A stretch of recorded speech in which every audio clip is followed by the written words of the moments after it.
Bismillahirrahmanirrahim. Assalamualaikum warahmatullahi wabarakatuh. Waalaikumsalam warahmatullahi wabarakatuh. Anak-anak kita bisa ketemu lagi di episode kedua dari materi pemusalaran jenazah. Baik, untuk memulai kegiatan hari ini, ya ada baiknya kita memulai kegiatan pagi hari ini, mudah-mudahan diberikan keberkahan. Kita awali dengan doa, ya. Silakan dipimpin untuk ketua kelasnya siapa? Saya Pak Fikri Febrian. Ya, Fikri, silakan Fikri untuk memimpin doa kegiatan pagi ini. Salatul Fatihah ala adin ya walikuliyatin salah wa ila khadratin Nabi Mustafa Al-Fatihah. Terima kasih. Anak-anakku sekalian, untuk yang kemarin itu yang tentang memandikan jenazah, itu masih ada sebagian 60% yang belum begitu menguasai, ya 70%. Kerjakan itu seharusnya mengidentifikasi kriteria jenazah, jenis jenazah dulu. Saya udah bilang, orang meninggal kan modelnya banyak. Ya. Kemarin kasusnya, misalkan tentang kecelakaan, itu kan modelnya banyak. Yang kecelakaan itu, ya, yang kecelakaan itu bisa terpotong-potong badannya, bisa dengan terbakar. Kafani yang akan kita pelajari saat ini juga sama juga. Jadi mengkafani adalah proses rangkaian dari apa? Setelah memandikan. Setelah memandikan pasti harus dikafani. Mengkafani jenazah. Maaf, dari hari ini tentang mengkafani jenazah. Hukum dari mengkafani anak-anak, ya. Hukum dari mengkafani itu sama, ya. Jadi proses dari pemusalaran dengan apa semuanya, baik memandikan, mengkafani, kemudian mensolati, menguburkan, itu hukumnya apa? Fardu kifayah. Semuanya fardu kifayah. Nah, yang sunnah perlu ditegaskan. Fardu kifayah berikutnya, mengkafaninya dari mana biayanya? Nah, ini perlu ini ada kaitannya dengan materi ahli waris. Nah, jadi di materi ahli waris, di materi masalah warisan itu boleh dibagikan kalau, ya, warisan itu boleh dibagikan kalau harta sudah dikeluarkan untuk mengurus jenazah.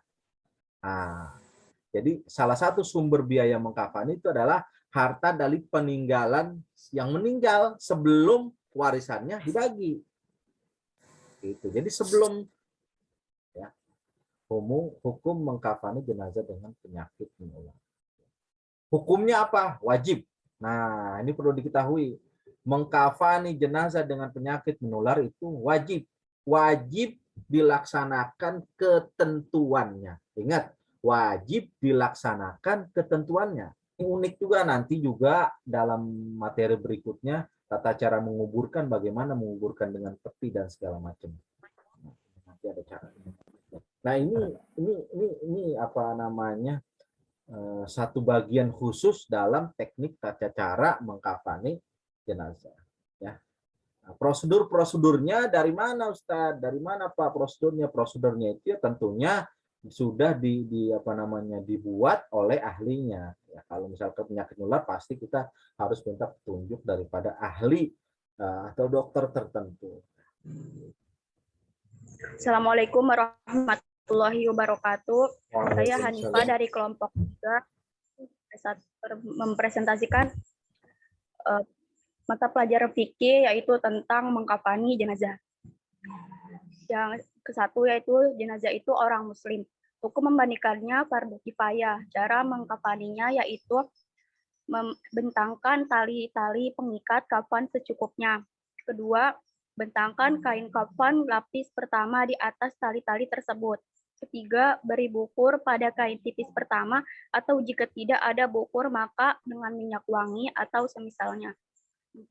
Bentangkan kain kafan lapis kedua di lapis pertama. Yang kelima, beri bukur atau minyak wangi pada kain lapis kedua. Yang keenam, bentangkan kain kafan lapis ketiga di atas lapis kedua. 7. Beri bukur atau minyak wangi pada kain lapis ketiga. 8. Letakkan mait di tengah kain.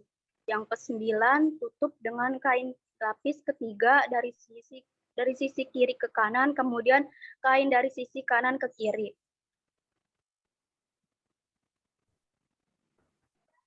Yang ke-10. Jenazah. 2. Jenazah yang meninggal karena wabah penyakit yang menular. Hukum memandikannya fardu kifayah. Cara mengkafaninya sebagai berikut. 1. Persiapkan bahan-bahan yang digunakan untuk mengkafani jenazah berpenyakit menular, seperti kain kafan, plastik, kantung jenazah, dan peti jenazah.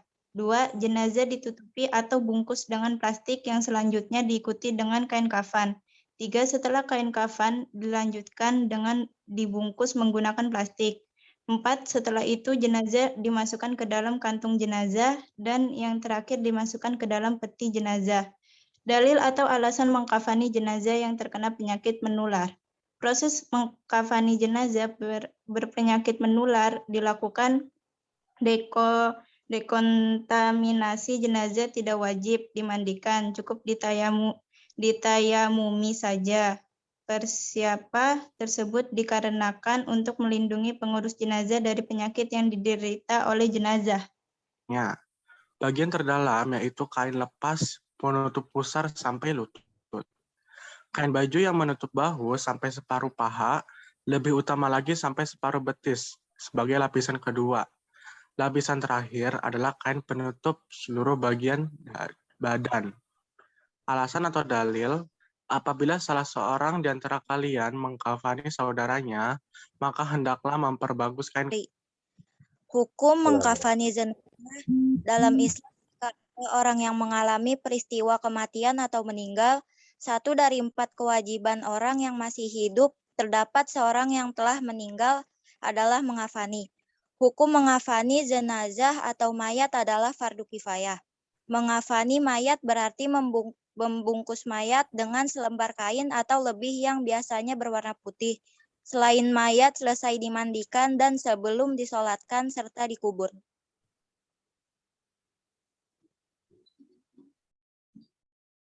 Yang sudah kita buat tadi itu adalah bukan rumus baku, bukan tahapan yang mesti dilaksanakan.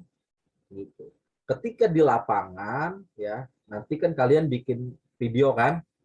Nah, ketika di lapangan nanti kalian bikin praktek video cara mengkafani jenazah itu bisa menggunakan data hasil diskusi kita tadi. Gitu. Bisa dipahami ya. Jadi nggak harus nggak harus terfokus pada hasil pengamatan kita saja tadi yang kita nggak rumuskan tahapan dan tata caranya di hasil analisis kelompok masing-masing bisa mengambil dari kelompok yang lain. Artinya analisisnya itu saling melengkapi, analisis tata caranya itu adalah saling melengkapi. Nah, ketika nanti kalian praktek membuat video itu harus menggunakan tahapan yang sudah dirumuskan lagi, disatukan dengan kelompok yang lain, atau menggunakan tata cara yang sudah kalian susun sendiri, silakan. Gitu ya. Artinya ketika di lapangan nanti pada kenyataannya itu punya tantangan tersendiri. Misalkan ya ketika sudah mandi, jenazahnya sudah dimandi, sudah rapi, tiba-tiba ada yang keluar lagi, misalkan dari kupingnya, hidungnya, mulutnya, nauzubillah, misalkan ada keluar darah, gimana cara penanganannya? Itu kan perlu disiapkan strategi seperti itu, betul? Ya, betul. Jadi, gimana? Coba, ada yang bisa jelaskan gimana kalau tiba-tiba dari hidung keluar darah dari jenazah atau dari mulut keluar darah, gimana coba? Dari tahapan yang sudah kalian susun, caranya gimana? Ayo. Coba gimana cara mengatasinya kalau ada yang seperti itu? Gimana? Kelompok ya Arham gimana? Ada yang seperti itu. Mungkin dibersihkan saja, Pak, Ya, sampai darahnya tidak terlihat lagi, mungkin Pak dilap atau dibersihkan pakai air sedikit lalu dikeringkan lagi. seperti itu. Yang lain ada lagi? Yang pasti harus dicegah jangan sampai keluar terus menerus.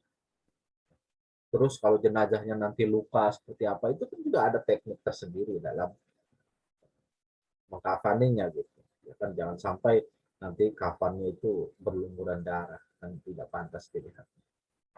Kan dikerjakan. Baik anak-anak, terima kasih Bapak apresiasi. Bapak tunggu video hasil simulasi video simulasi hasil tata cara mengkafani jenazah ya. Bapak tunggu segera videonya. Ya. Baik, cukup untuk tema daripada materi mengkafani jenazah. Marilah kita akhiri kegiatan pembelajaran kita hari ini. Baik, untuk saudara Arham Alwi, mohon untuk memimpin doa untuk mengakhiri kegiatan pembelajaran kita kali ini. Silakan. Ya, sebelum kita mengakhiri pelajaran atau materi kita kali ini, alangkah lebih baiknya kita mengucapkan alhamdulillah karena telah mendapatkan ilmu yang insya Allah bermanfaat di masa depan. Amin, amin, amin. Alhamdulillah. Alhamdulillahirabbil alamin. Anak-anak